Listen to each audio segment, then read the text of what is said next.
Yo, what's up? Baby, let's go. Hi, saya Dzar Ismail. Saya Jenol. Saya Wajarang.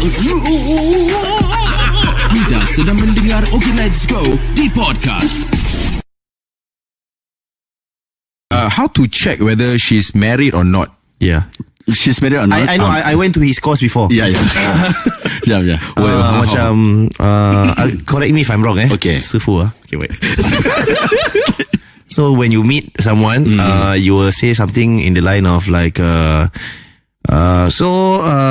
husband not fetching you today? Gitu lah. You got just throw it to them. And then she like, I belum kahwin lah. Sorry. I didn't know. I thought you were married. So dah lah kau dah tahu. So you single now or what? No bro, the first part dah betul. Okay, so your husband not fetching you today? No lah, I'm not married. No, actually my intention is to know whether you're married or not. Just say it like that lah. Then she will look, oh shit, this guy is damn confident, sial. Okay. Actually, yeah, I know. Actually, I just want to know whether you're married or not lah. So, safe for me to disturb you lah. Pasal I tak kacau bini orang. Sebelum kau nak don't call her kakak. Try not to kononnya nak kasih dia nampak muda lah. Puji sikit lah. Puji lah. Don't make her look old. Kau tak boleh cakap, Kak, you are what? 45? Are you sure you're 45? Don't play that game. You don't look 45, Kak. You look 29. No, don't play that age game. Serious? Age game dah lapuk, bro. Serious, bro? Okay. It's how you tell that someone. You can cakap macam, Kak, can I just call you by name? I know, I just feel that you don't look like kakak to me. I just feel comfortable like that. Ataupun kalau dekat kan macam, dah lah, apa, panggil kakak lah, aku pun dah tua. Kau jangan Kalau macam mana? Kalau macam cakap apa macam itu? aku pun dah tua, aku tahu sedar diri. Age is just a number. Even a 20 years old boy can marry a 48 years old lady. Kasih harapan. That's your last card tau. Bila kau dah kasih gitu, make sure kau jalan bro. Dah cukup. Kau jangan stay lagi berbual. Okay. Diva, kenapa suka gaduh dengan artis Diva? Ke memang sengaja nak jadi relevan? Sengaja, Din. Kalau aku bergaduh dengan artis, mak kau nazak ke? Cuba cakap mak kau nazak. Betul. Okay, macam gini. Kalau sekarang Diva AA jadi Perdana Menteri Malaysia, you nak tukar law macam mana? You law graduate. Pertama, kan Diva AA akan make sure sekolahkan semua, ya. Siapa bodoh je akan dihalau dari Malaysia sebab bodoh. Kita nak tanya soalan. Diva ni cakap dia kaya. Apa benda yang you kaya sangat? Tak payah job-job ni semua, Zah. Ya ke? Kau apa hal job pergi shooting kan? Melantak pun nasi catering. Nanti kau tengah banyak. Aku tengah selfie, Hawa. Hello, ini monopod aku. Suka hati aku lah nak selfie dengan siapa pun. Diva cakap pasal siapa ni? Inilah neraka Zen ni. Yo, what's up? Baby, let's go. Hi, saya Dzar Ismail. Saya Jenol. Saya Wajarang. Anda sedang mendengar OK Let's Go di podcast. Yo, what's up? Baby, let's go. Hi, saya Dzar Ismail. Saya Jenol. Saya Wajarang. Anda sedang mendengar OK Let's Go di podcast. Pernah menang apa competition burung tak? Pernah lah competition burung jambul. 1 month straight menang 4 kali. Kira burung kau kuat lah. Guys, Okay. let me tell you about burung merbak jambul. Kau pun simpan burung juga? Tak. Bapak mertua aku memang simpan burung ni orang. So bapak mertua kau punya burung macam mana? Burung dia relax ni. Dan dia rutin mandikan burung. Dia dah mandikan burung dia, tak ada orang lain boleh pergi toilet bro. Iyalah, takkan nak ramai-ramai tengok. Terperanjat burung tu. Bila bapak jadi burung kau yang kau menang 4 kali straight tu, burung dia masih ada lagi. Dah jual dah 5,000. Pasal orang dia berkenan, orang yang nak beli tu berkenan lagi. Burung tu ada problem, patah leher. Dia nak cepat-cepat kasih lah. Bodoh lah orang tu. Jadi berapa burung kau ada sekarang? Campur sendiri punya 5 jambul, 5 jambul. 2 syamak, Banyak siap. 3 merebuk. Yo, what's up? Baby, let's go. Hi, saya Dzar Ismail. Saya Jenol. Saya Wajarang. Anda sedang mendengar OK Let's Go di podcast. Bapo, Hello, aku ada rupa ada harga diri tak? itu je buat hal tak habis-habis. Orang macam kau ni baik mati je kalau tak nak taubat. Relax lah.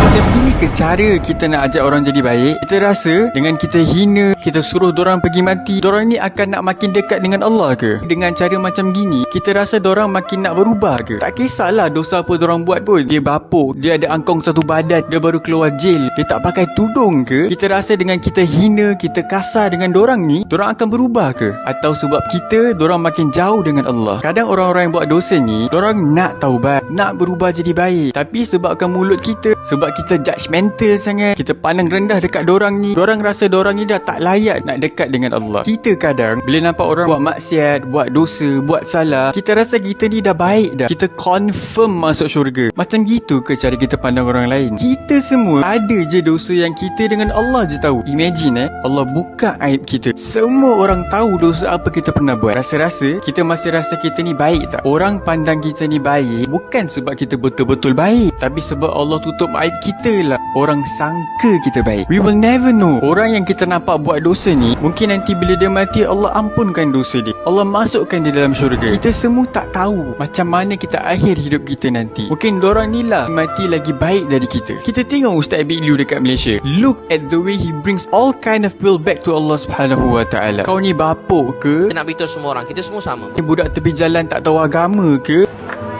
Pada buat dosa macam-macam ke? Ustaz Abid Liu tak pernah kutuk hina dorang. Pernah dengar Ustaz Abid Liu cakap dengan dorang tak guna sebab buat banyak sangat dosa? Tak. Apa yang Ustaz Abid Liu selalu bilang dorang? Sebenarnya Allah sayang kita. Buat semua baik, Allah sayang. Tuan semua orang baik-baik, Allah sayang. What they need is just hope from us. Dorang nak kita bagi harapan, bagi peluang. Dorang nak kita sayang and accept them. Dorang tak perlukan our bad judgments. Benda yang salah tetap salah. Cuma dengan cara macam gini, dengan kita hina, kita rasa dorang makin nak berubah ke? Kalau seorang penzina pun banyak sangat dosa dia nak kembali taubat kepada Allah Subhanahu Wa Taala, dorang akan disayangi Allah Subhanahu Wa Taala. Cuma kita je ni dah lah banyak dosa, masih lagi rasa orang lain teruk kita baik, kita je layak masuk syurga. Janganlah macam gitu. Janganlah sebab kita orang lain tak nak dekat dengan Allah Subhanahu Wa Taala. Wa ta'awanu 'ala birri wat taqwa. Allah suruh kita bantu each other untuk jadi lebih baik. And I just want to say this again. Kita kalau tak boleh ajak orang ke syurga, jangan bawa orang ke neraka. Kalau kita tak boleh jadi sebab orang ke syurga, jangan sebab kita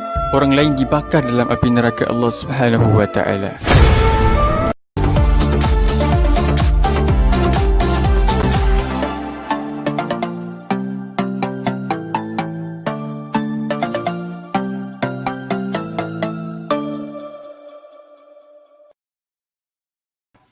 Hello. Welcome, everybody. I love that video, Nina. I love that video. Which one? The video story is amazing.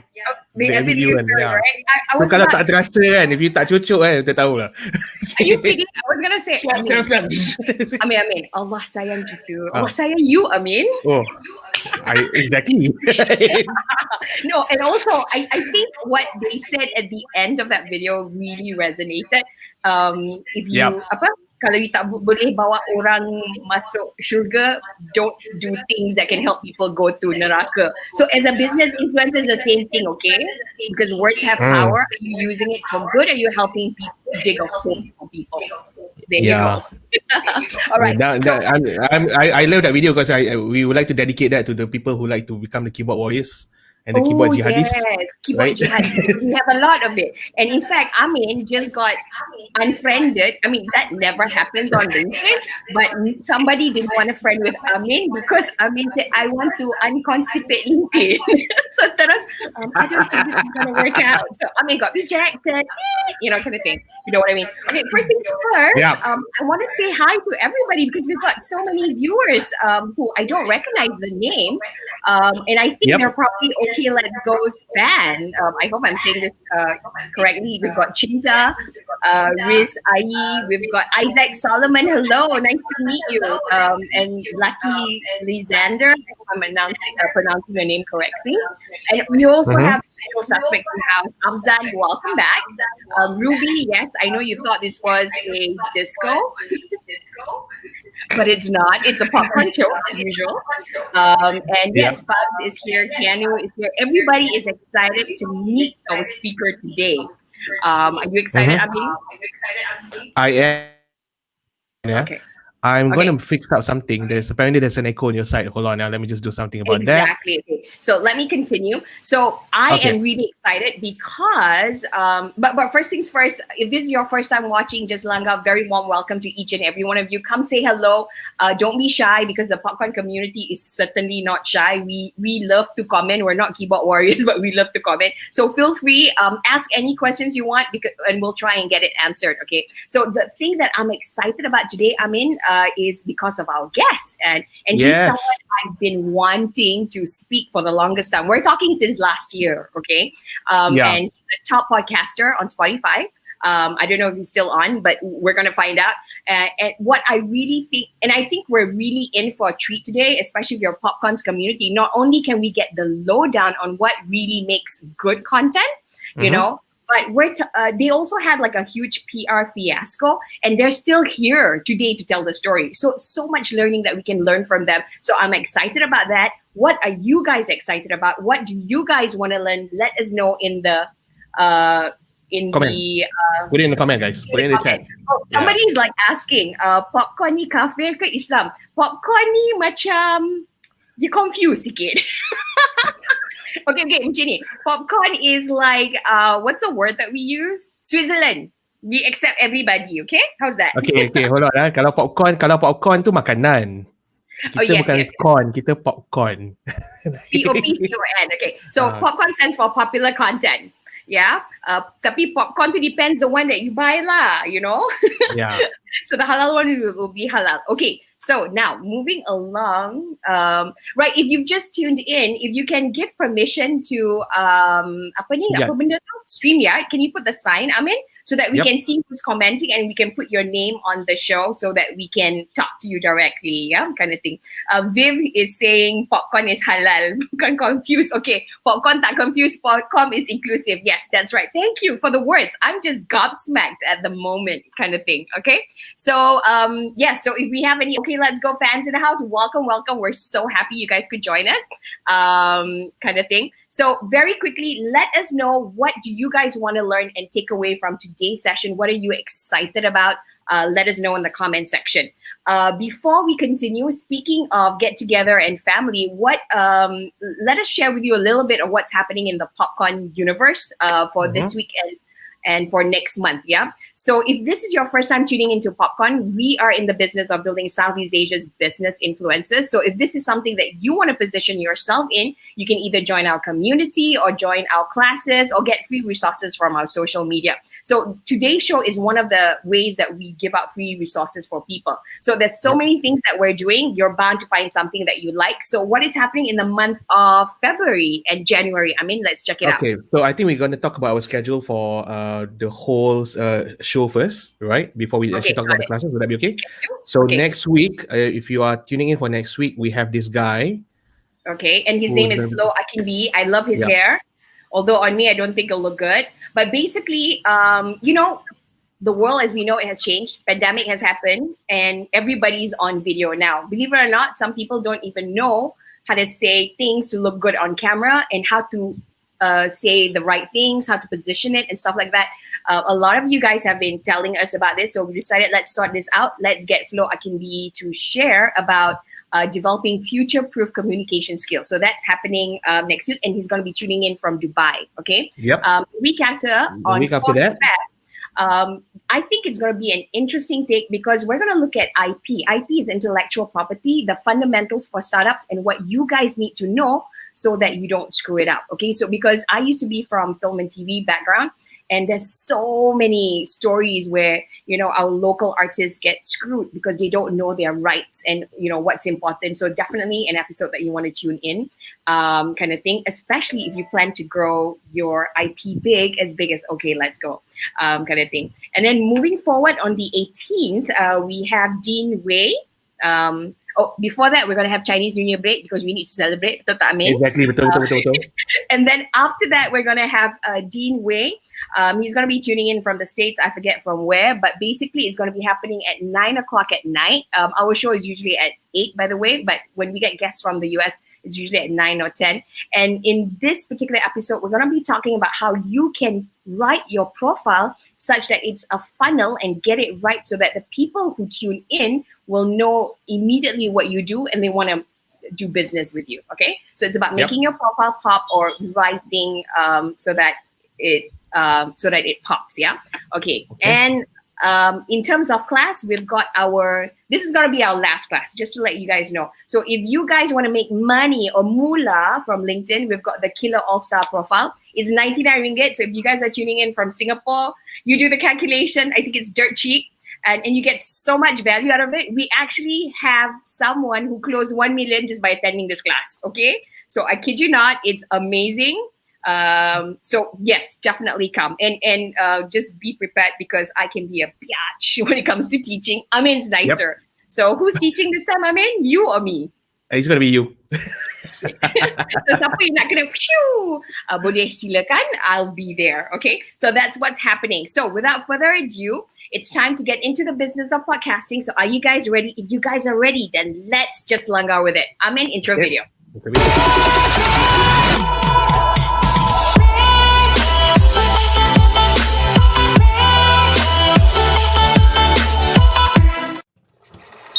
Popcorn. All right, welcome back everybody. I'm Nina. And I'm Amin, and welcome to the 39th episode of Popcorn, Season 2, Episode 2, right? Today, you Amin. Schema je nak mampus. Aku memang schema nak mampus ni. Okay, so. Okay. All right. So anyway, welcome you guys. Just long as where we cover the latest on content creation, social media, entrepreneurship, and tech to help you guys position yourselves as business leaders and industry authorities through content creation. In other words, we build Southeast Asia's business influencers by building your authority, impact, and income on social media. So if this is something that excites you, come join us and join our summarize club. that, senang je. Kalau nak jadi business influencer yang buat duit, datanglah join kita orang. Join our cult. Do we have a photo on that, Amin? Yes, we do. Join our cult. Okay, so we are available on Spotify, Facebook, Instagram, YouTube, LinkedIn, and so on. Yes. Okay, got it. So tonight, sorry, it's 6 o'clock. We never do 6 o'clock, so I'm still not used to the sun being out. Okay, so hari ni, we're going to be talking about all things podcasting, from producing one of the most hottest podcasts on Spotify. We're talking a listenership of 100K people. I mean, that's a massive hit for a podcast in a country like Singapore, where people prefer watching videos. I think the whole world prefers watching videos, and they still get 100,000 listenership, to getting backlash from the public, including Singapore's first woman president, Halimah Yacob, to recovering from this PR fiasco. And I think they're building like a whole OK Let Go universe, you know? So these guys seem to have seen it all and lived to tell the story. So what a story we're going to be covering today. I don't think we're going to have enough time. So if you guys have questions, please list it down. And let's get straight into it, shall we? So before I intro you to the speaker, if you are joining us for the first time, please give permission to StreamYard so we can see your name and we can put it up when you have comments or questions. Our episodes are also very chillax and organic. And I think the OK Let's Go people and fan are also like that. So if you have any questions, just type it away in the comment section and we'll get them answered for you. Okay? Okay. Wah, laki cakap, Amin handsome. Amin tak merah. Oh, Amin terus merah. Woohoo! Okay, so who do we have in the house? Our guest tonight is an ex-radio broadcaster and educator who has co-founded 3 digital media startups in less than 2 years. The first one was incorporated in 2019. I believe it's OK Let's Go. And recently in 2020, he currently hosts the #1 podcast in the Singapore Spotify charts. He is none other than host of OK Let's Go and co-founder OK Let's Go, Plan B Media and NJU, Dzar Ismail. Welcome to the show. Hey, welcome. I just want to apologize first because I'm not as animated on video. I am a super introvert, so you're gonna get kind of like a sedated me. This is how I really am in real life. Oh wow! Okay, did not know that. Hang on. So since we're talking about that, if you're not as animated on video, tapi on podcast or on radio, you're animated, is it? Yeah. I think I have this personality where I bring it I wouldn't call it a facade. It's just that I'm more comfortable in the studio where it's just with me and my co-host, and that's how we banter. And if you to put me on stage, I guess my co-partners would be the ones who are taking center stage as compared to me. So that is their arena. And in podcasting, I kind of like take the anchor position, and they help to co-host the whole program.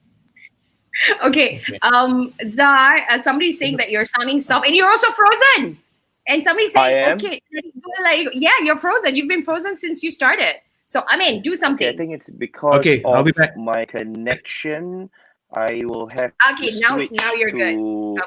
Am I still frozen right now? No, you're talking right now, so you sound good. Am I still frozen right now? Just check test 1 2. I was on my Wi-Fi earlier. I think that's the reason why. So now you're on? Now I'm on my data. I think my data is better. I hope we have enough data. Dia kata Zah nak tayang gigi tadi. Okay, I mean you can get back on the show. Everything's okay now. Got it. Popcorn AI, thanks for joining. By the way, if you're joining us for the first time, just to let you know, our Popcorn chatbot has a life of its own because we paid murah. So dia macam ada personality. Dia ada personality dia sendiri lah. Let's just put it that way, okay? Just to let you know. All right, so let's get straight into it. Yeah. So you ready, Zah? Sure. Okay. Sorry? Cool. So first things first. Very quickly, can you share a little bit about you guys? Like, what were you guys doing before Okay Let's Go? What made you guys decide to move from traditional radio to podcasting? Did you guys have a plan, or you pakai langgar aja? Which is the name of the show? Yeah. So Okay Let's Go is shared between 4 partners. Myself, Dino Rahim, who is also an ex-broadcaster, Razi, who is an ex-housing agent, and Alex, who was once worked at the same corporation as where we were, but he was from the editorial division. And we decided to come together. Brief history about Dane. Dane Rahim is, of course, a fantastic national broadcaster. He was unfortunately fired, I think, in 2017 for accidentally playing an expletive on air. And I quit in 2019 because of a fallout I have had with a new management that came on board. So that was when we really sat down and we decided to really study the podcasting market for about a year before we actually started doing this. It is a scary thing, but I guess that is the nature of businesses. We learn, and I think it's been a very steep learning curve, and this is where we are right now. Wow. Okay, wait. So let me get this straight. Basically, you had a shitty boss. You didn't like it, and you sorry to put it kind of bluntly, but it is a fact, right? You had a shitty boss and you didn't like it, and you decided to start your own podcast. That sounds like my story. Actually, I had a shitty boss at my ex-workplace, you know. It was the worst time of my life, but I quit because of that, and we started podcast. Amin has his own story. So guys, if you're listening, if you have a shitty boss, this could be the best thing that could ever happen to you. Exactly. Appreciate lah shitty boss korang tu. Yes. Sebenarnya mereka ni angel yang disent oleh Allah to help you guys on your path. You're right. Right? Yeah. So when did you start this? Is this like early 2019? Yes, this was early 2019, but we have discussed our strategy in trying to build this bandwagon. Before that, there wasn't a very healthy podcasting ecosystem here in Singapore. People were largely still dependent on traditional media for your audio entertainment, and of course, the vast majority were already on video. So the bandwagon for podcasting hasn't really solidified in 2019. But of course, during that time, we were studying models, the American models of entertainment, like Joe Rogan. We were also studying people like Conan O'Brien. I think they're really fantastic podcasters. Like that's my idol, Conan O'Brien. He has been, in my view, the king of media. Something you call like the modern day Howard Stern. In this day and age, where he has managed to really be relevant in all forms of media, television, YouTube, on the podcasting bandwagon on Twitter. So it's something that we try to emulate, and we study the models, and we see how we can incorporate it here in Singapore. Yeah. Okay, question. Did you just quit your job, or did you strategize while still having a gaji and then like quit kind of thing? Because it's good to know, right? Yeah. So the whole idea of the whole idea of jumping into podcasting came in 2018, where we really, I'm not saying that, I don't want to be blunt and say like I had a shitty boss. I guess it's a boss with a different set of beliefs and values in terms of how she would want to impart the way of management in traditional. Basically a boss who took lesser risks. And I believe in entertainment, sometimes you got to push the boundaries, you got to take certain risks to be relevant, and of course to reach out to a whole different viewership and listenership. So in that sense, I felt a bit stifled. I felt that I could contribute more, and I was aging. I was in in my 30s, and I felt that a lot of YouTubers were already doing their shit online, and I wanted to be part of it. I wanted to ride that online digital wave because, I've studied, the YouTubing scene for years, and I think it was time for me to actually do something before I really grow irrelevant. And that was the reason why I banded together with my friends, and then we kind of like sat down for about a year. We really studied it hard, and we knew that we wanted to come in. And even for a fact that when we started this, we told ourselves, even if we were to have 15 listeners, we will still do this consistently and until we achieve something. And we were prepared to fail. Yeah. Prepared to fail. Oh wow. So it was like terjun lah, right? By hook or by crook, right? Kind of thing. Yeah. Here's an interesting story. Like my safety net was that I was taking this RES course for me to prepare myself to be a real estate agent in the case I fail in podcasting. So that plan got shelved. So I don't think real estate is my shit. So okay, got it. So I'm so glad you guys did that, because otherwise we would not be here today having this conversation kind of thing. And so what happened next was that this was February, and then I think we just had a chat just now. By March, you guys just blew up the charts, right? I mean, you started in February, and when did you start seeing results? Did you have any challenges when you first started, or it was just bam, bam, bam, awesome along the way? Hi, Rita, by the way. Yeah, definitely. In terms of infrastructure, we didn't have any. With radio at that point of time, everything was provided for us. We had an editing suite. We had the proper mics. We had engineers who can QC our product. We have a ready stream of clients who were ready to pump money. It was basically an iron rice bowl for us because the talent pool for radio talents, to be honest, is really small.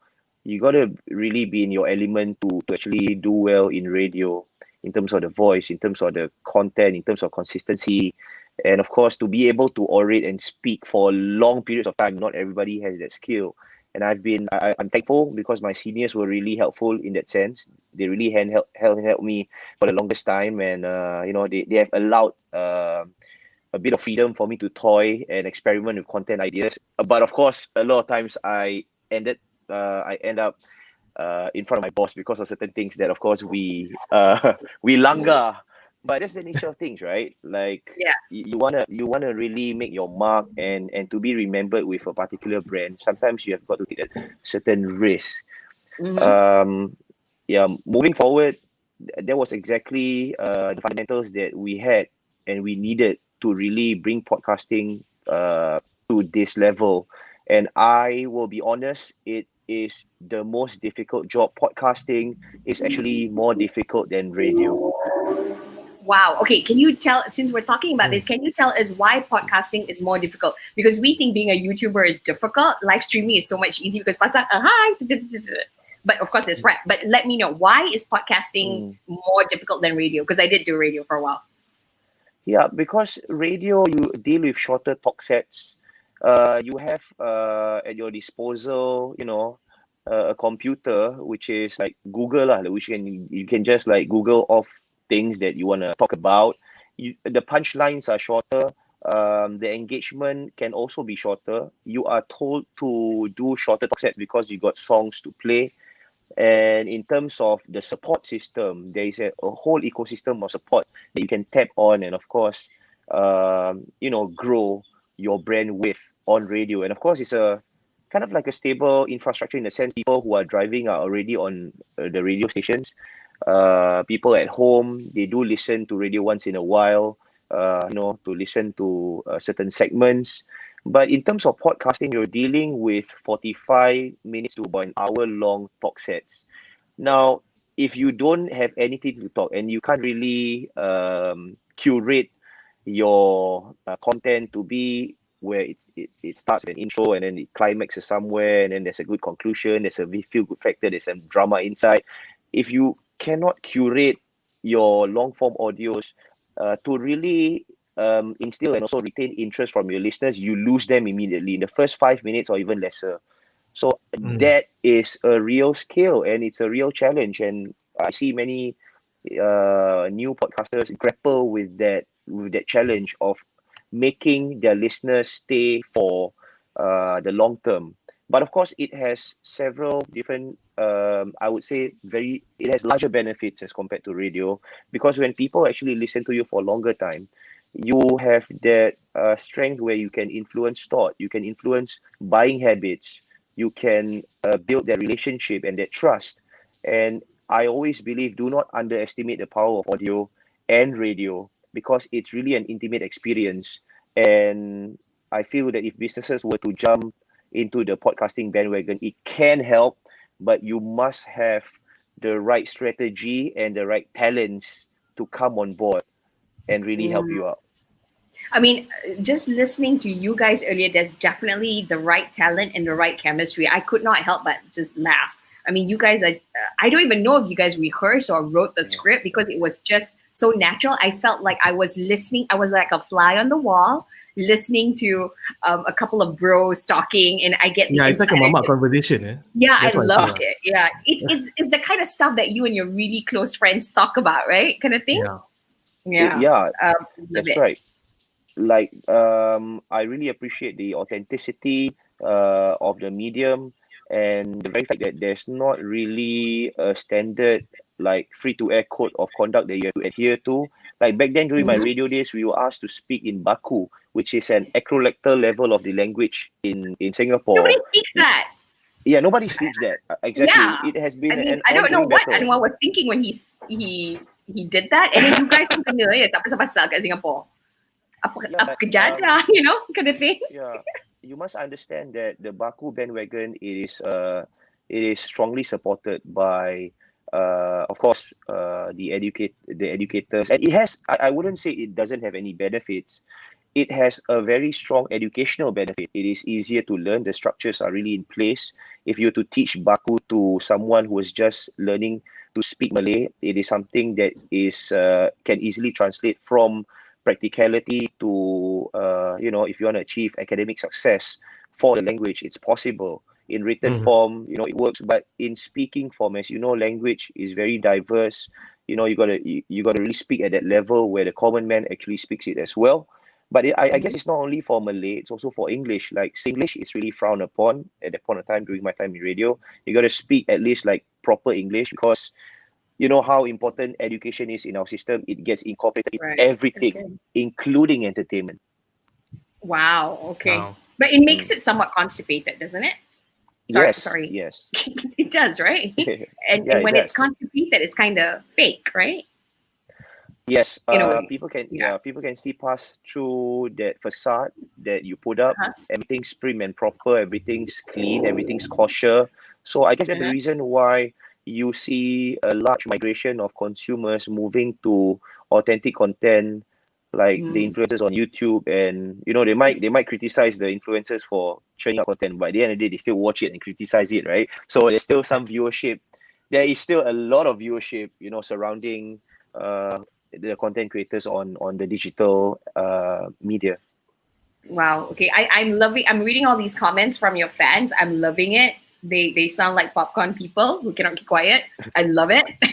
Kind of thing. All right. We've got people tuning in from India as well. So welcome. Hi. Right. Hey, We actually yeah. got some questions. So you want to go to it now, or you have questions first? Yes, actually we should. Okay, there is a question. How about this one? So there's a question. Any tips for podcasters on how to stay relevant? Do you believe if a wedding singer can also stay as relevant as the podcasters? By the way, his name is Abang something vocal. Mm. Yeah. Yeah, thank you for the question, Abang Vocal. I think anyone can be relevant, but the homework has got to be done. And when we mentioned about homework, it's not a matter of just reading what's trending and also forcing yourself to just see what's on top of Twitter. It's really about understanding your community, because what works in the US doesn't necessarily work in your country. What works in Malaysia doesn't necessarily work in Singapore. And what works here in Singapore, if you to incorporate it in Malaysia, it will not necessarily work over there. Like for us here in Singapore, we have very elevated. We hold on dearly to values, but at the same time, there's this hunger and appetite for things that are taboo.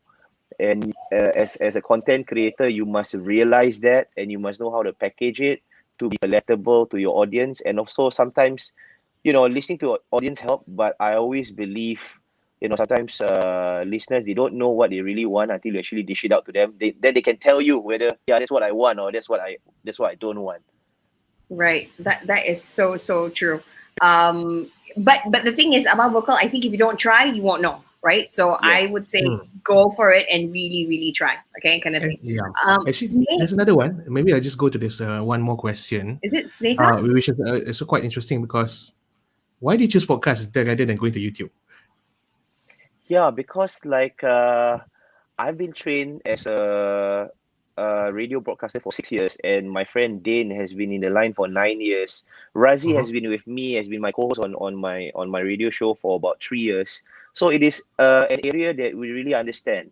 We know how to stroke the right emotions. We know how to introduce the topics. We know the hot button issues that will make people tune in, and we have had a lot of comments asking why are we not on YouTube as well. Here's the beauty about audio is that there is no visual stimuli. You don't know how I look like. You don't know how my set looks like. You don't know what I'm doing. So a lot benches on the imagination. So on every different listener's minds, there is like this freedom to really imagine how I look like, to really imagine how is our set, where are we streaming from. Like some of the listeners come and tell me when they see me in person, Zah, I thought you was this big burly guy with tattoos all over your body. I didn't know you'd be this, nerdy guy who will be speaking to me. So I think that's really beautiful, right? I mean, in terms of audio, it lives differently in everyone's minds, and that's the reason why we want to make it special. And also, when you actually monetize in terms of doing live events, when you do your stand-ups, you do it maybe once every 2 months, there is a hunger and appetite from your listeners into thinking, how do they actually perform live? How the lights like, what the music there's going to be put inside. So there is a natural motivation for them to buy your tickets. The reason why we're not on YouTube always because we want to sell live shows. Why? That's so clever. One of your fans is saying that if, Isaac is saying if you do YouTube also confirm boom, cuma nak kasi orang lain can je. I love that. And then somebody is saying undilah Dzar Ismail for Minister of Podcast. I think that's cool. We need to have those kind of things, right? Positions. I mean, government needs to keep up, kind of thing. Okay, so apart from Okay Let's Go, you now have 2 media startups. What are those about, and what are some of the services that you now offer your clients? So I'm a big fan of Malaysian media. I watch whatever that happens in your country all the time, and I see the genius that some people might call stupid. Like for example, your Dato' Shukri, your Dato' Srida. I think they are really fantastic. I think they're smart. Yeah, they're really smart. Like Shuaib, how he manages his crisis and the conflicts that he put on social media. And I'm a big fan. I'm a big reader of Pen Merah and also Siakap Keli. And here in Singapore, we don't have that sort of mediums that have candid, opinionated, and I would say, semi-biased articles written. More than often, if you're in the editorial line, it has to be impartial, and it has to come from a place where you just write the facts and you report only what happens. So I guess I wanted a place where my reporters could be free to share their sentiments while not compromising the quality of the reports that they do. And we want to bench on viral happenings. And I thought Siakap Keli had really a good model, and I watched their growth ever since they started like a small fan page until they are really a successful company. And we thought we could emulate that success, and we decided to open Plan B Media. We also have like a social political podcast with totally new hosts. We have a lawyer who's been in the line for about 11 years. We had a resident polyglot. He's a Chinese mualaf who just graduated and is an expert in linguistics. And then there's me. So it's a different dynamics. It's a bit more intellectual. And we talk about things that happen in the weekly news, in headlines. And then when we do that, there's also the editorial version of Plan B, where we can read very fun and very light articles. And at the same time, we produce videos where we send our undercover journalists to really uncover certain things or certain aspects that has not been seen before in Singapore. And that's for Plan B Media. And for NJU, it actually an abbreviation for non-judgmental ummah, non-judgmental ustaz. Nice. Yeah. Wow. So like I've seen how, in Malaysia, if you are a preacher, sometimes they will jump on trending things. Like we see what happened to Sajad, with Safi Ilyas. We see what's happened to several different influencers who are, semi-bare naked on Instagram, and you have these different PUs to call them out. And then I felt maybe there needs to be a figure who is more rational, who gives opinion without judgment, because we are, at the end of the day, a multicultural society. We are people who are progressive. We have people from the LGBT community, from the conservative community. We have people who are, liberals. We have people who have political ideals, left wing, your right wing people, your center right, and all that. And we want to be having a figure of religion that can appeal to, if not all, the vast majority, because all these people, they will have questions, right, about the religion. And where else can they really ask these sort of questions, if not from a team or a group who will accept them willingly for who they are and answer objectively based on whatever scripture that's available. So that's the whole idea behind NGU, a religious vertical where young people especially, they can relate to. So that is the whole idea behind NJU and also Plan B. Love it. We're actually good friends with Siakap Keli, so we love them. we think they're super I love smart. them. Yeah. So can we say that you're going to be the next Siakap Keli in Singapore? Woo! Oh my gosh, let's hope so. I don't know. Put my hopes too high. Mulut I masih bukan mulut Amin, so I better say it. Okay, so Afzan has a question. Podcasters and YouTubers are often expected to be politically correct in their presentation, be it by government or public in general. How do you tackle that expectation? Nice. I love this question. So it's all about representation inside of podcasting. For Plan B Media, that will be our social political podcast. Now, I align myself to be kind of like a center-right person who's pro-family, a bit of a who's a bit of a conservative, and I'm pro-policy. And then we have someone like Darren. Darren Mark is someone who identifies himself as left-wing, who's more who has also activism, who's also active in activist circles, who comes on board and will criticize policies and will give his view of what young people think. It's a Gen Z, by the way, below the age of 25. And we have someone like Rahman, who is in the law fraternity for about 11 years. He's largely apolitical to just protect his interests, I guess, so that he'll be able to practice in this safe space. So when we come on board, we try to, as much as possible, get views from all representations, from all pockets of community, and really lay out the salient points. And I believe people can see that. We have people who are right and left listening to the podcast, and at the end of the day, the conclusion that they will take away from the discussion. It's for them to decide. We don't decide technically the conclusion of a particular discussion. Not all discussions have to come to like a solid conclusion, right? I think that's the beauty of discussion. Yeah, when you chill. Yeah, you're so right. I think it's important to have to give a safe space for discussion. And we always say that, we're not, a lot of people think we argue a lot. We don't. We're just passionate about our beliefs. It just sounds like an argument.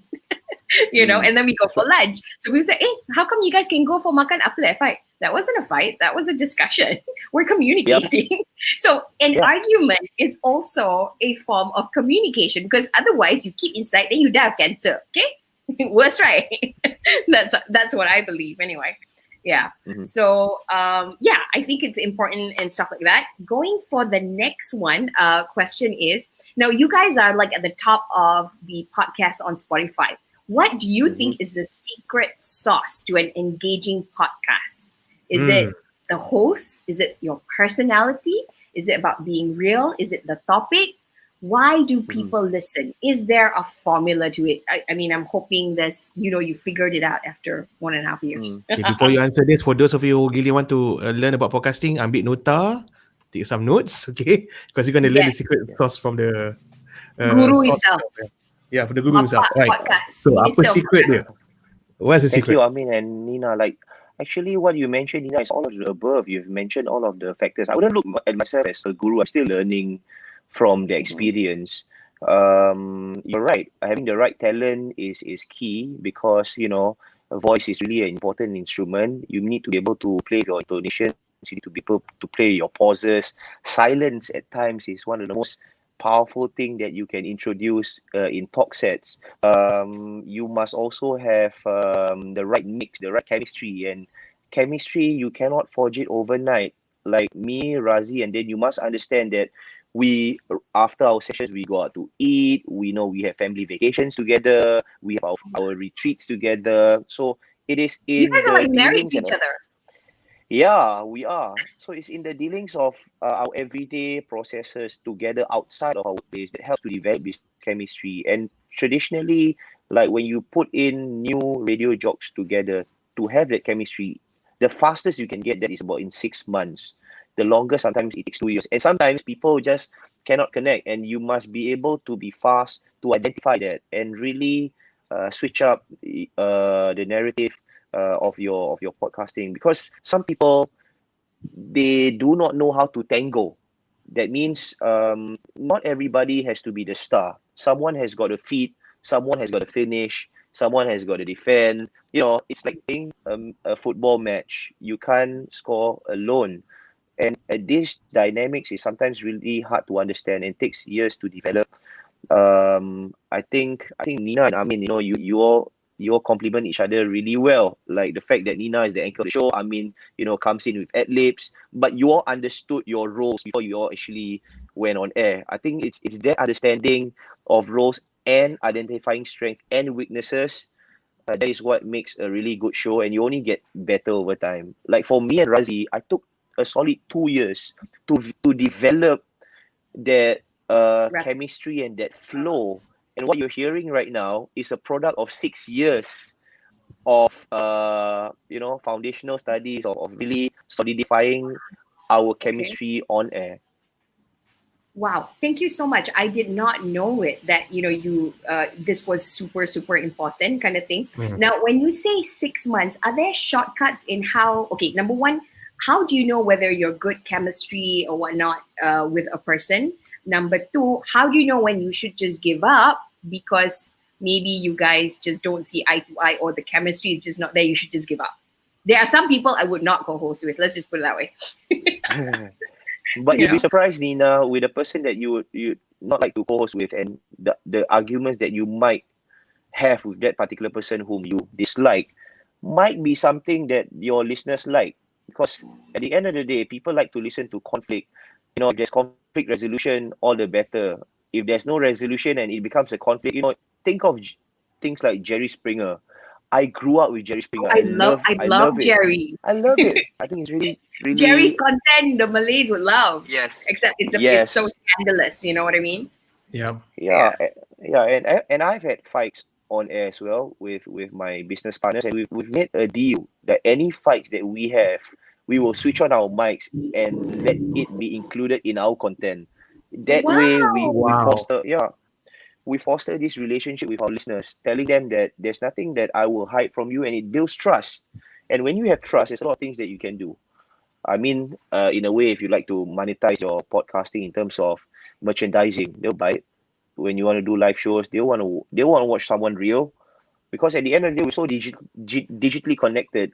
Everyone's putting up a facade. You wanna source out for something that's real. You're looking for humanistic characteristics in a particular content, because people are not socially engaging anymore outside of the digital bandwagon. So they wanna seek something that's of humanistic value within the digital sphere.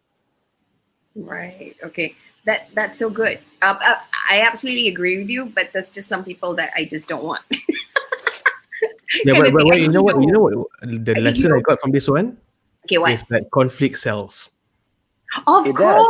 Right. Conflict. I mean, come on. Telenovela, all that. Alif Shukri, Nur Shazad, Nur Sajjad, all those are conflict. It's like, kononnya kita ni business, so we can't put that front lah, but maybe we'll try, next time. Tapi betul lah, what he said was that when you have like a combination of few people, remember Sajjad and Ali Shukri? The Bobo di Mana. The three of them come together, right? Yeah.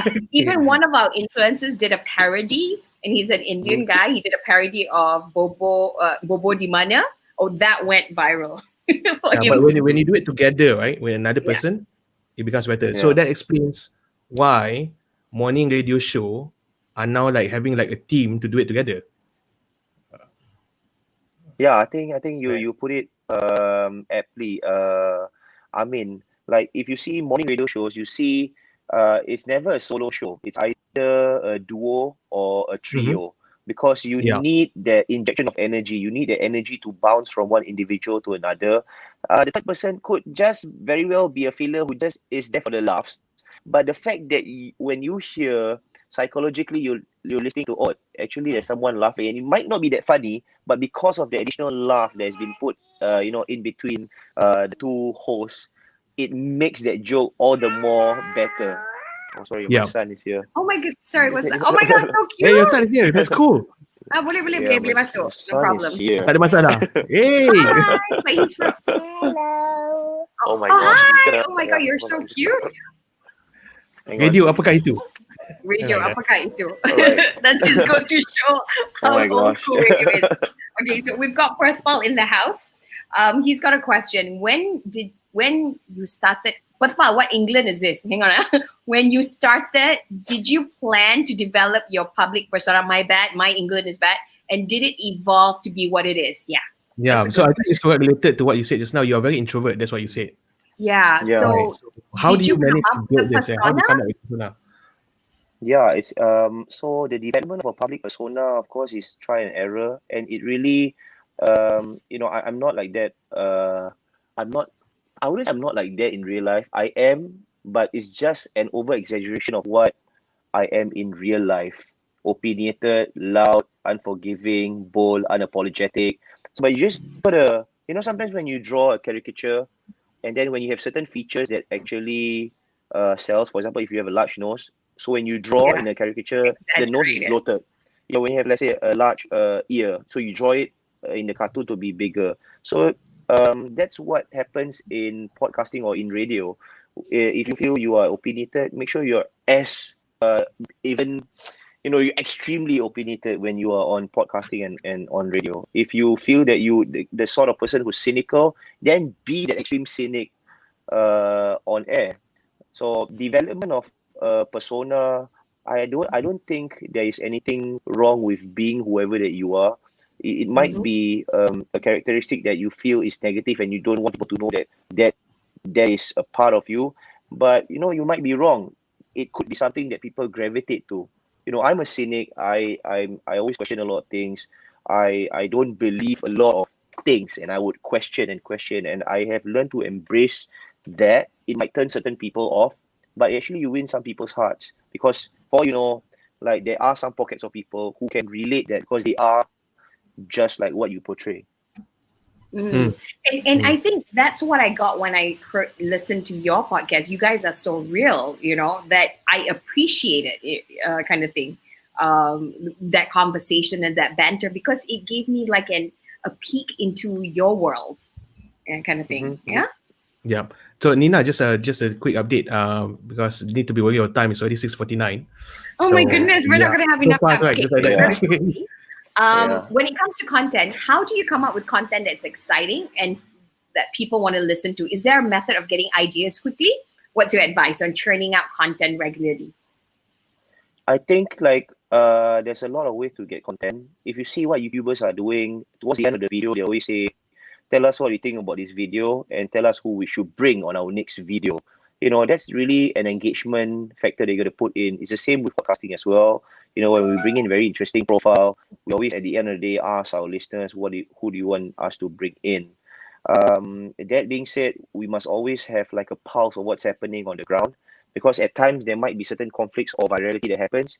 Like I think a few years back, there was this guy who ran naked on the streets because he was caught cheating with another man's wife.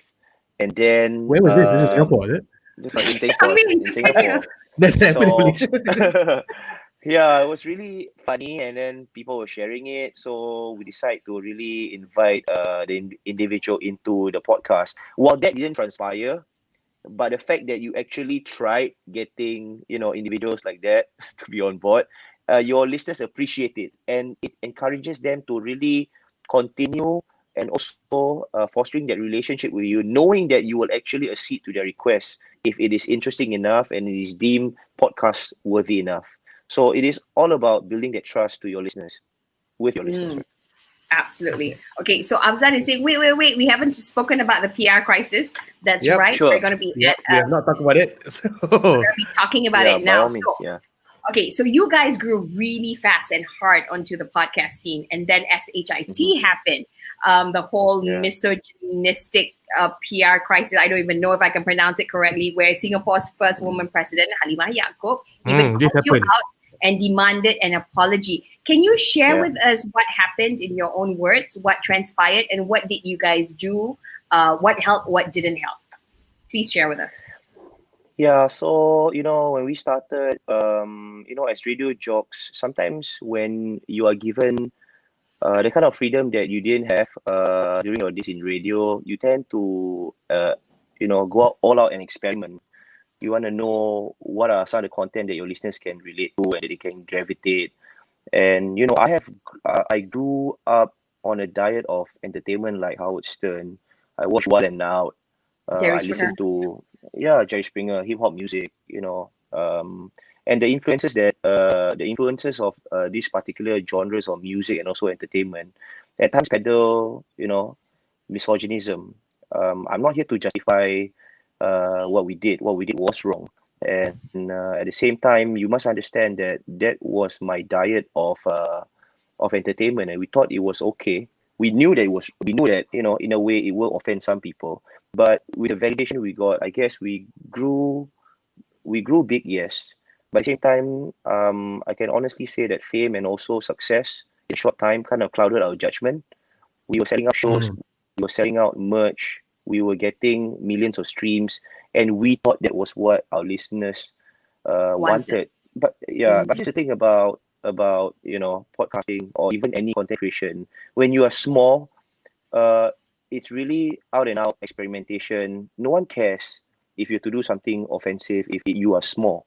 But when you grow big, in the case of us, we were getting even to a point where politicians were on board our bandwagon. We have had famous celebrities on board. We have had like famous musicians and also people of certain interests coming on board. We have big sponsors coming on board. This opens eyeballs, and this makes people want to listen to why are they actually this big. So when that happens, you must understand that you will be under bigger scrutiny, and at times it's really hard to stay true to the kind of content that you're peddling before, which I believe in that sense, content has to continually evolve according to what is the societal norms of that particular time, the spirit of the times. Like we had a really awesome discussion with with Najib Ali. You know, if you remember during his time in Asia Bagus. Asia Bagus, of Yeah. course. He's like a legend. We love him. Yes, he is. He did mention about shifting goalposts and also spirit of the times. You know, while certain kinds of talk might be tolerated a few years back, and we were from media and they were peddling in these norms. Of course, times are changing. People are more well-read right now, and you are also appealing to a different sort of demography, people with different educational background, people who are more outspoken, people who are in the activist scenes, and they might have a vested interest of what you are doing. So as a content creator, you must always, check back and look whether the content you're peddling, does it in a way still entertains, or is it starting to offend certain people?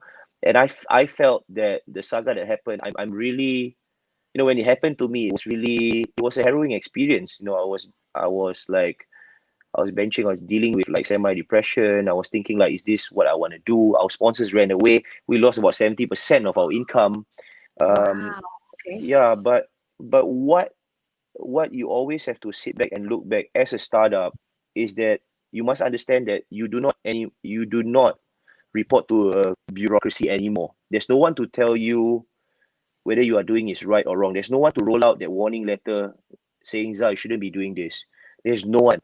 So you're on your own. So when you have like a PR crisis of that magnitude, it helps you to step back and really reflect, and also in a way plan what else is there to be done that will, I don't want to say appease, but that helps to make your content more relatable to people in the future.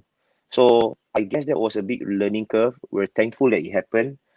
And people are, there's certain pockets of people who are still talking about it. And as content creators and business owners, you must understand that will happen, and there's nothing that you can do. People will react. You must allow them to react. People will, give criticism, and you must allow for that to happen, because that is the reaction that they will have towards your content. And the faster you realize and also accept this reality, I guess the better it is for your business to pivot and also embrace change. I guess in the future, change is the only constant. I know it's easy to say it, but it's really hard to embrace it, because it is something that you really need to accept, that if your business doesn't change according to the shifting goalposts that happen in the years to come, it will not last the mile. Okay. Thank you. I think on behalf of other content creators, I was sharing with you backstage, thank you. That I'm sorry it had to happen to you, but I'm also thanking you, because through seeing what you guys had to go through, we kind of learn as well. It's definitely something that we can learn. So thank you for taking it for the rest of us, kind of thing. No, it's something that we're always learning. We're always learning as well, because I'll be honest, like right after that particular fiasco, we have several changes. We have had closed door discussions with several women groups. We have had closed door discussions with several individuals who are, sitting in high positions of power, and they're women as well. And I think that was what was missing, that really honest conversation into understanding from their point of view. Because, when you're doing a startup, you're having like most of your days spent at work. You don't really think about what you're churning out. You're thinking like, hey, this got me really good sales. This got me a lot of likes, a lot of shares. Maybe I should start peddling more of this. Those were the indications that we have had to, to really navigate our way through this really crazy world of podcasting. And from there, actually moving forward, we launched our own women's vertical with a slew of women hosts, and of course with businesses that are pro women as well. And right now it's all about having women representation, and we from time to time we have had like consultants coming on board and share with us feedback. I think that's really important to have from all walks of life coming forward and really giving good quality feedback. For that, I think Okay Let's Go deserves, you know what I'm talking about, that video. Do we have it? He definitely deserves it. Because I mean, a lot of people can take it the wrong way. Like if this happened to Trump, nothing would have happened. He would have fought it. Trust me, right, Trump? But you guys actually opened up, listened to feedback, and on top of that, you actually allowed discussion to hear from all these women and stuff like that. So respect, a lot of respect goes for that. Which goes into my next question. Now you guys are married, right? In fact, all three hosts are married, and you got two women, obviously, and you have children as well. Do your wives listen to your content? What did they say when this whole thing came out? Yeah, it's a really fantastic question, and a lot of our female listeners want to know as well. Of course, from time to time, she does listen to the podcast, and I'll be lying if I were to say that no conflicts transpired within our four walls with regards to the content that we're peddling out. There were conflicts, but I think the key to a good relationship is in good communication. She knows that it's a persona. At the point of time, of course, she understands that in terms of content creation, that you will make mistakes. There is a need to experiment, and I think it all boils down to really good communication. From time to time, we sit down and we talk about things. When she share her grouses on her work, and she be asking, how am I doing? How am I taking certain situations? And what was this particular audio clip at? Why do you say something like this to Razi? What do you say something to Dane? Why do you post something on social media? So it's really a lot of communicating, and I am really thankful that I have a supportive wife, and she really takes time to understand where I'm coming from. Like being a creative spirit, not everyone will understand the kind of thought process and of course the kind of things that you map out in your head. But she really takes her time to understand, and I'm really thankful. Like the saga was really a big thing, but she stood firm beside me. And more than often, she is my rock. I mean, as much as you might listen to the kind of profile that we brought on board and the kind of persona that we portray on board, you might think like, this guy's wife, I don't know how she's still with him. But truth of the matter is that she understands me and I understand her. And even though there are times where we do not understand each other, we take the time. And conflicts will happen. Is how you manage your conflicts in your house. Yeah. And I think this, being influencers, this is what's going to be important, because it's having the right partner to support you. To be that rock is super important, right? And they need to understand what we do. Kind of thing. So thank you for that. Yeah. I have a question though. Do you prepare your family members with all the backlash that could possibly happen? Because I think we had a conversation. I personally had a conversation with an influencer, and he actually said that they actually have to prepare the family member every time they want to do something competition. Because the fastest way to go up is to be kachammed, right? That's what they said. That's what they said. The only thing is I can handle it, but my family members can't. So if I'm planning something, I usually inform them. But that is you're going down that route, if you know what I mean. So what do you have to say about that? I guess if you are someone who wants to go through that route, you can prep your family members, but let me just tell you, in all your honesty, nothing can really prep them. If shit hits the fan, you're gonna have conflicts. Be prepared for that. You're gonna have, like, even within your inner circles, ostracizing you. Because people might not understand, and you must forgive them for not understanding where you're coming from, because they were not from that particular industry and they do not understand the mechanics or the thought process that goes behind content creation and how it will affect people who are watching you or listening to you. So it's either you can sit down and communicate with them, but let's just be honest, not all pakciks and makciks will understand what you're doing, right? So it's a reality that you have got to accept. Like for me, I've lost friends, I've lost close family members who do not understand what I do. But I always believe in not burning the bridges. If you can maintain that bridge, by all means. But if it's really detrimental towards what you do and what you strongly believe in, be prepared to lose people that you love. It is a risk. When you talk about financial risk, you take in business, there are so many emotional and relationship risks that are involved. You might even lose your wife. You might even lose your kids who might, despise you. Maybe you're doing content creation for over 2 years. You're not bringing a single dollar in, and then your kids might be pissed off, and you might lose them. So shit will happen, and be prepared. I'm not here to sugarcoat things that, with good communication, you'll be able to prep yourself for this journey. No, fact of the matter is you will lose people, and if you can accept that, then do it. Okay, got it. Thank you. That was super important to hear. Okay, I have a question because, part of what you do is creating this content and having this persona. This unfiltered content is central to what you do. So do you think that what made you guys so popular is the very same thing that landed you into this PR nightmare as well? Which goes into the question, how do we as content creators find that delicate balance between the two? Like, how do I make myself sensational and yet not get myself into a hot soup? Or do I just, since nobody knows me, do I just push that boundary and then deal with it later? I feel like as a content creator, you must really know yourself and what are the sort of risks that you are able to handle and you are able to face. But at times you do not know what you are able to handle until like a big event or fiasco happens to you and you discover yourself. Like, I didn't know I could handle something like that until it happened to me.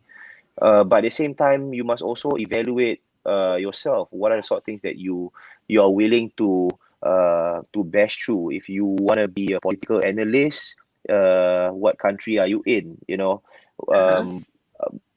want to say certain things, will it offend certain pockets of people, and do these people have power to technically shut you down? And these are risks that we all take, right? It's either you grow to be like a better content creator, or you are technically shut down by certain groups of people or people in power.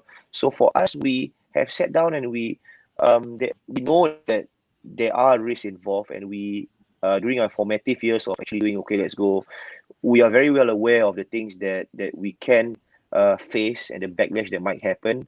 But at the end of the day, with all preparations, when it really happened, nothing really quite prepares you.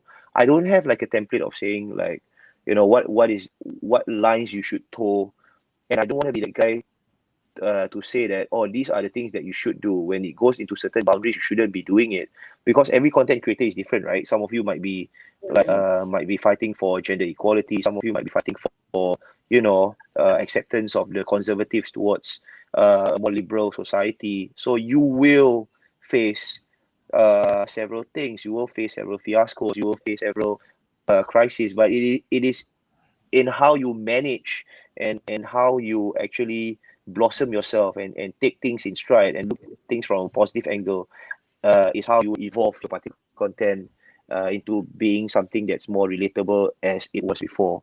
I don't know whether I'm making sense. Like, I think you do. Definitely. Let us know in the comment section if he makes sense. Yeah, kind of thing. It makes sense because somebody say you power lah, Zani. Betul. Power, thanks, memang power. I've got like a even much huger respect for you now. Sampai ada orang cakap we blood, so we stick side by side. Okay, let's go. Saya sampai ujung nyawa. We are like family. Well, there you go. Huge fan. I'm the best fan in the world. I'm really appreciative of them, man. Yeah. Yeah. They're awesome. They sound amazing. Okay. What if this was to happen to someone, step by step? Do you think you could share what should they do? What's your advice for them if there are steps that they can take if something of this major fiasco were to happen to them? Well, if like a fiasco this big were to happen to you, you must realize that certain factors. Number one, the eyes and ears of the community is on you. You have right now the attention of the world. It is what you do with the attention that will define what you will grow to be in the future. Yes, you've made a mistake, but sometimes people want to see what you do after that. Whether are you someone who will probably do this sort of fiasco again in the future? Have you learned from it? But at times, there's only so much they can put on board, because authenticity is really deep-seated, right? Like what might seem authentic to you, some people might just call it out and say, no, you're faking it. So it's really hard to really tell you, frankly, what is there to do. Like for us, I can tell you what we do, what we did. We took like a week-long break to really find ourselves and to talk to people. I think talking to people really helps. Understanding perspectives. We must be good listening ears. But sometimes it's hard when your content is doing really well and you want to hear a perspective of someone. You're thinking like, have you ever done what I did? That's your ego talking. So at times you must remember when shit happens to you, it is a way to step back and really reflect on the kind of things that you've been peddling, and really dig deep and touch your heart and really ask yourself, moving forward, what else is there to be done? The more you listen, I feel there's no loss. You only gain by listening to people, and I believe that to be good podcast hosts, it helps if you listen really well. Okay, got it. Okay. Yeah. That's so powerful. Thank you. We've got two more questions. Actually, Abang I have a Vocal. quick question though. I think it's quite related, that's why I put it up. What are the things that you used to do that you don't do anymore due to whatever happens? Or age even. Or age even. Actually, Perthpal ni wants to know more about age. You think I don't know Perthpal? What are things I used to do? I think we kind of like toned down on that locker room talk that we used to do in our formative years of building the brand. And back then we don't really take in a lot of feedback, in a sense that from people of different representation. I'm not talking about race per se. I'm talking about different sets of belief, different sets of values. You must be open enough to talk to people with different sets of values, because that will in a way allow you to unconsciously, subconsciously understand your audience. So when you talk and when you open your mouth, you understand that there are these people from different backgrounds, from different sets of values, who are also tuning in, and you empathize more with people. I think that is what we are doing right now, that we don't used to do back then, is to really sit down and be more empathetic towards the listeners that we have. And really, back then it was really back to back. Our workload was really back to back. We didn't really have time to sit down and to reflect. But in this day and age, I think one thing that radio did that was really good, and we have actually incorporated in our day-to-day dealings, is that every single week of work that you did in radio back then, there's this thing called an ad check. So you have to sit in your boss's office, and he'll play for you certain clips, and then he'll let you listen back to the kind of conversations you have had during your airtime sessions, and really ask you questions and how can you make it better? How can you make the conversation more inclusive and more relatable to people? We didn't do that when we started podcasting. But moving forward, right after that fiasco, that's what we've been doing. Every single week, we'll pick randomly from our choice of podcasts, really sit down as a group and tuning back. And it's really interesting, what happens when you listen back or watch back your own content. You go through kind of like a sort of a reflective mode, and you'll be like, did I really say that? I said, oh my god, I sound like an asshole. Should I be less of an asshole the next time I be on air? So it's really good to take some time to QC your products. I think that's really important. Right. Okay. So it's really important to check in and listen to different perspectives. So that's what you guys are doing differently this time, right? Yeah. Okay. I do have a very quick question. I think Abang Vocal is asking if Okay Let's Go gets to interview Howard Stern, what would you ask him? Oh my gosh, that would be a dream of mine. I don't know. Offhand, first of all, I wouldn't want to come down with a script. We have never scripted any of our shows because we never scripted any of our shows. Was there even a format or anything? Like, there's no format at all. Just go with the flow. No. Or how is it? How does it work? We wanna have like true conversations, like when you meet your friends over coffee, right? Mm. KL or in JB, or in Singapore, you don't come down with a script. You just tell them, hey, I got some juicy gossip to share with you. Hey, what's it about? I'll tell you later. So it's just about embracing that, having a human conversation. It's not about having a script. So sometimes you might have something in mind that you want to talk about. You might digress to certain topics, and then you come back to the original content that you're about to, that you actually, have on your agenda. So for Howard Stern, I wouldn't want to come down with a script. I'll be like, I've been watching your shows. I'm a fan of you, and then I'll just pick out certain things that comes on top of my mind. I think that's the beauty of having a conversation, especially a recorded conversation. Yeah. Yep. Yeah. Okay. So it's like having a chat at the mama. I totally understand you. Speaking of that, somebody is asking, I think his name is, I forgot his name, but how do you divide your time, especially when you have 3 podcasts to handle? Walk us through like how you manage your time, because, we're kind of struggling right now, but we would love to know how you handle it. What's your schedule like? So we have a team of 4 founders. Everyone have their own strength. Like, you need several different people who are of a different characteristic to really, I feel, run our company. I'm more of a creative spirit. I come out with the content. I don't like to check my emails. I don't like admin. I hire someone to do it for me. And I have this guy called Alex. He's a fantastic guy. He's anal. He's always on time. He sounds really like someone that we know in our team.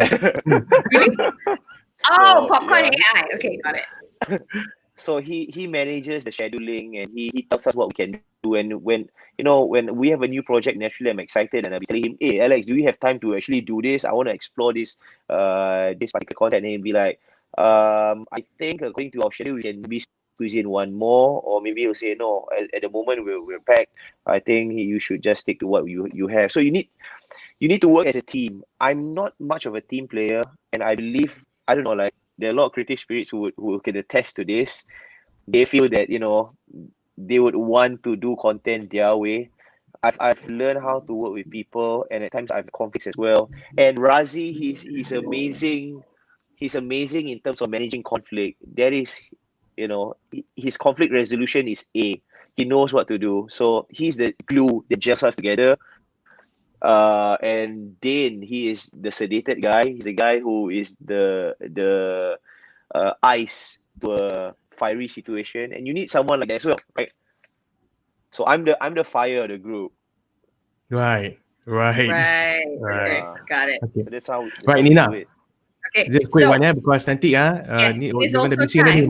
maghrib. Yeah. Okay, got it. So it is now 7:16. I think, shall we ask do you want the whatever questions, or let's end it off here?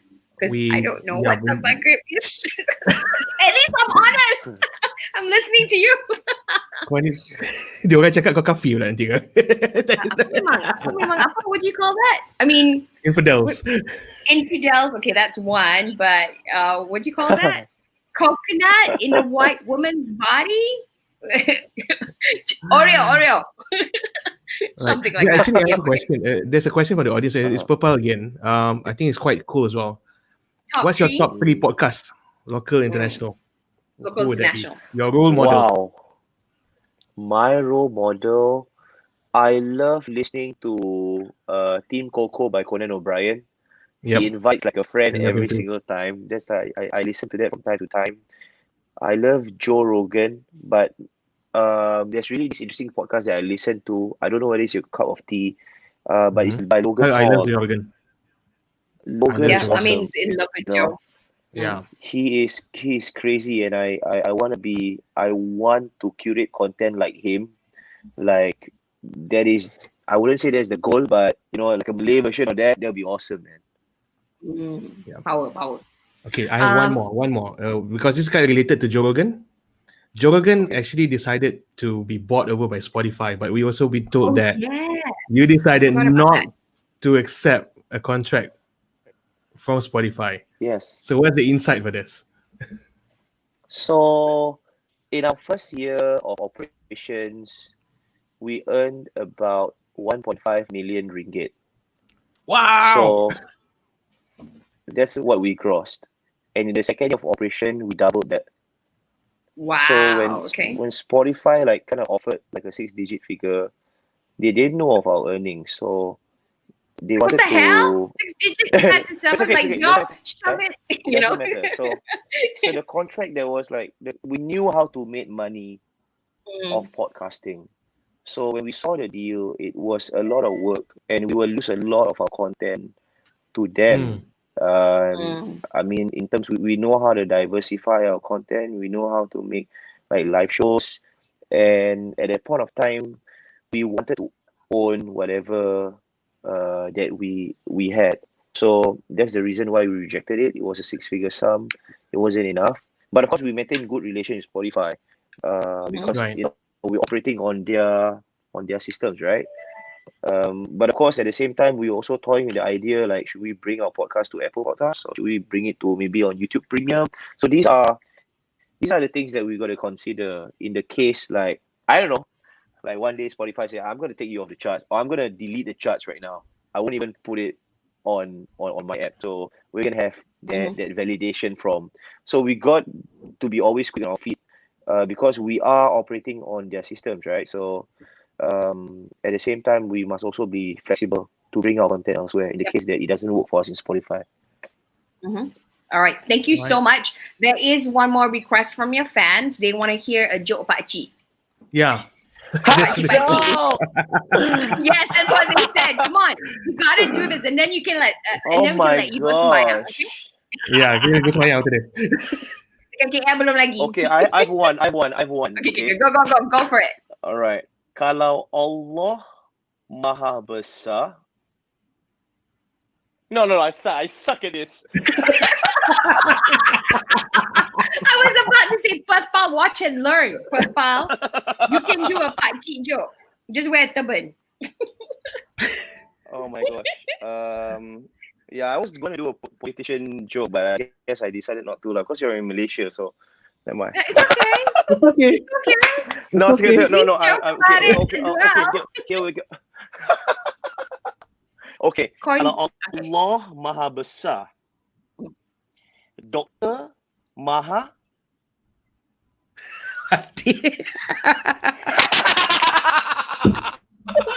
Doktor Mahathir. Oh, that's a good one. That's a good. Sorry, I'm so. Oh my god, that is so good. I love it. Love it. Yeah. Oh man, we gotta edit this out, man. We gotta edit that. Okay, a quick one, just because we're almost at the end. Okay. You're running a workshop for podcast, right? Yes. Can you share with us? You want to share a little bit more about that? Fans in Malaysia can tune in and know about it. Jual. Ni jual minyak. Jual. Ni dah masih nak jual ni. Pula, come on. We used to run podcast. I think last 2 years, because we wanted to create this whole ecosystem of podcasts. So the whole idea is to really allow young startups to come in and then have their own podcasting bandwagon for their businesses, because you want to be able to create that whole ecosystem of podcasts. When you have a lot of content creators on bandwagon creating their own content, you also attract a lot of businesses. So they come in with their own pockets of listeners, and at the same time, that is the whole strategy behind it, right? You grow your listenership base as well by tapping on their listenership base, and they grow their content by leveraging on ours. So we used to run it for several months, and right now, I'll be honest, we do not have that time to do it for last year and this year. It's been a hectic year, but we will revisit this idea maybe in 2 years to come, when the whole. Are you guys gonna do it in KL though? Let us know, because I think we will have people interested. Sure. You know we do workshops with Sujimi as well, right? Yes, he's fantastic as well. Yeah. Okay, we love Sujimi. He's like our mentor.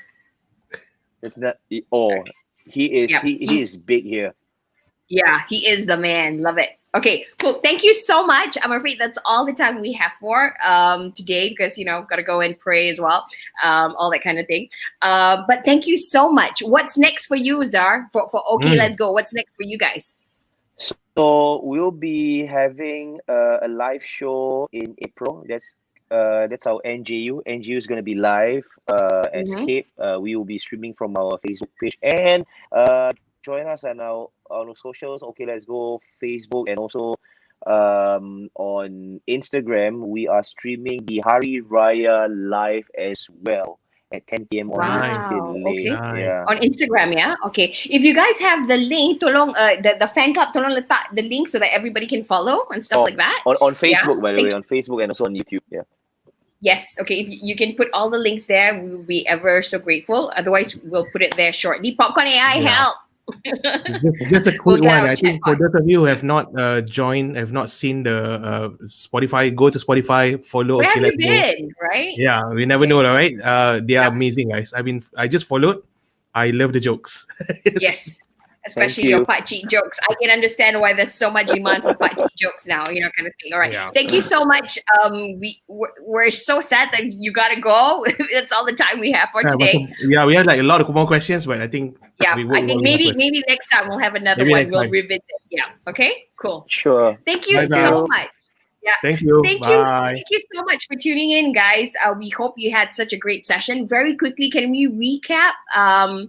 I had such an amazing session with Dzar today. What was your biggest learning? I mean, I think it's on the conflict side, right? What about the conflict side? And how he managed it, right? I thought that was so brilliant. Was super brilliant, yeah. I thought that was superb kind of thing. What about you guys? If you're tuning in, what's the biggest lesson that you learned that you can take away, that you can immediately apply to your life? For me, I think it's, as content creators, it's about pushing boundaries, always pushing boundaries. And then when the boundaries is a bit terlajak laris or it backfires, you have be open, don't be so egoistic about it, and have discussion, listen to different perspective. It's important to listen, like what he said, and and I think they're coming back bigger and better than ever before. So I'm so happy for them. I'm so excited for them. I think it's a learning journey for all influencers. Thank you so much, by the way, this is the fan page. So Chinta, thank you so much, Chinta, for being so supportive today and sharing the fan page and stuff like that. So and Barty is saying, be authentic, be yourself, prepare for a crisis. And you're right. Rezeki datang dari Allah, not from MediaCorp. Thank you for reminding us. Who's this Facebook user? Oh my God, it's in Jawi. I cannot understand. So help me. Okay, so important, we learn not to be judgmental. Totally true, Isaac. Love it. Not to be judgmental to anybody I cannot even pronounce. No problem, Bebe. Isaac, thank you for being all the way, even though it's time young, right? Yeah, and Rue is saying thank you for the talk. Thank you for tuning in, guys. We had such, I've got a whole new level of respect for Okay, Let's Go, and for podcasting. Like, oh my God, it sounds even more complicated. Kind of thing. Yeah. And thank you, Abang Vocal, for all the questions. Thank you, Iskandar. I couldn't read that. I had, as a kid, I used to get like F, I feel, and I used to write down and then I scored like 90 because I memorized everything, kind of thing. Okay, so thank you so much. Very quickly, what's happening? So next week we are talking to Flo Akinbi on how to future-proof your communication skills. And then we're also going to be talking, okay, you heard why did Okay Let's Go said no to Spotify. Basically, it's about intellectual property because Spotify will be earning them, kind of thing. So it's very important to know your right, your IP. So this is definitely an important episode to be tuning in. Lucky draw, oh my God, Isaac, I'm so sorry we don't have a lucky draw. We should have, right? Maybe next time. Maybe next time. We will take note. And the week after, we're going to be talking about copywriting, how you can write and position yourself, especially on LinkedIn, so that the content that you write is evergreen and becomes part of your sales funnel. So basically, you can make a lot of moolah. Okay, so hopefully that's informative for you. Join us if you have time. They're all free. And also, we have a class. The class is 99 ringgit. So we've had people who close 1 million ringgit or more based on this class. It's happening on Saturday. We're very intense, and I'm a biatch when it comes to teaching, so have fun. Thank you so much, you guys, for joining in. And we hope you had a good time. And we will look into Aisha Aziz. Thank you very much, Abang Vocal. If you guys can share, follow us on all our social media. Popcorn AI, can you help share our social media links, because we're in the business of educating people about creating content and stuff like that. So if you guys want to learn, let us know who you want us to interview. We'll do our best to get them for you. All right. Thank you so much for tuning in. Thank you so much, guys. Thank you for tuning in. We'll see you guys same time next week. Actually, next week is going to be 8 p.m. All right. See you then. Yep. Thank you so much. Bye. Love you guys. Bye.